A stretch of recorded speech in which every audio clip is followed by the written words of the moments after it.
سہل بن سعد رضی اللہ عنہ نے بیان کیا کہ عویمر بن حارث بن زید بن جد بن عجلان عاصم بن عدی رضی اللہ عنہ کے پاس آئے۔ عاصم بنی عجلان کے سردار تھے۔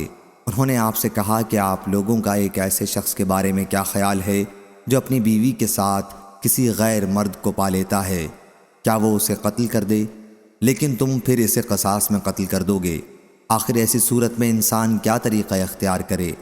رسول اللہ صلی اللہ علیہ وسلم سے اس کے متعلق پوچھ کے مجھے بتائیے۔ چنانچہ عاصم رضی اللہ عنہ حضرت صلی اللہ علیہ وسلم کی خدمت میں حاضر ہوئے اور عرض کیا، یا رسول اللہ صلی اللہ علیہ وسلم، صورت مذکورہ میں خاوند کیا کرے؟ حضرت صلی اللہ علیہ وسلم نے ان مسائل میں سوال و جواب کو ناپسند فرمایا جو عویمر رضی اللہ عنہ نے ان سے پوچھا۔ انہوں نے بتا دیا کہ رسول اللہ صلی اللہ علیہ وسلم نے ان مسائل کو ناپسند فرمایا ہے۔ عویمر رضی اللہ عنہ نے ان سے کہا کہ واللہ میں خود حضرت صلی اللہ علیہ وسلم سے اسے پوچھوں گا۔ چنانچہ وہ حضرت صلی اللہ علیہ وسلم کی خدمت میں حاضر ہوئے اور عرض کیا، یا رسول اللہ صلی اللہ علیہ وسلم، ایک شخص اپنی بیوی کے ساتھ ایک غیر مرد کو دیکھتا ہے، کیا وہ اس کو قتل کر دے؟ لیکن پھر آپ قصاص میں اس کو قتل کریں گے، ایسی صورت میں اس کو کیا کرنا چاہیے؟ حضرت صلی اللہ علیہ وسلم نے فرمایا کہ اللہ تعالیٰ نے تمہارے اور تمہاری بیوی کے بارے میں قرآن کی آیت اتاری ہے۔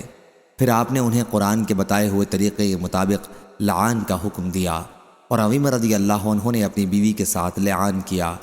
پھر انہوں نے کہا، یا رسول اللہ، اگر میں اپنی بیوی کو روکے رکھوں تو میں ظالم ہوں گا، اس لیے عویمر رضی اللہ عنہ نے اسے طلاق دے دی۔ اس کے لعان کے بعد میاں بیوی میں جدائی کا طریقہ جاری ہو گیا۔ حضرت صلی اللہ علیہ وسلم نے پھر فرمایا کہ دیکھتے رہو، اگر اس عورت کے کالا، بہت کالی پتلیوں والا، بھاری سرین اور بھری ہوئی پنڈلیوں والا بچہ پیدا ہو تو میرا خیال ہے کہ عویمر رضی اللہ عنہ نے الزام غلط نہیں لگایا ہے، لیکن اگر سرخ سرخ گرگٹ جیسا پیدا ہو تو میرا خیال ہے کہ عویمر رضی اللہ عنہ نے غلط الزام لگایا ہے۔ اس کے بعد ان عورت کے جو بچہ پیدا ہوا وہ انہی صفات کے مطابق تھا جو حضرت صلی اللہ علیہ وسلم نے بیان کی تھیں اور جس سے عویمر رضی اللہ عنہ کی تصدیق ہوتی تھی۔ چنانچہ اس لڑکے کا نسب اس کی ماں کی طرف رکھا گیا۔ صحیح بخاری حدیث نمبر 4745۔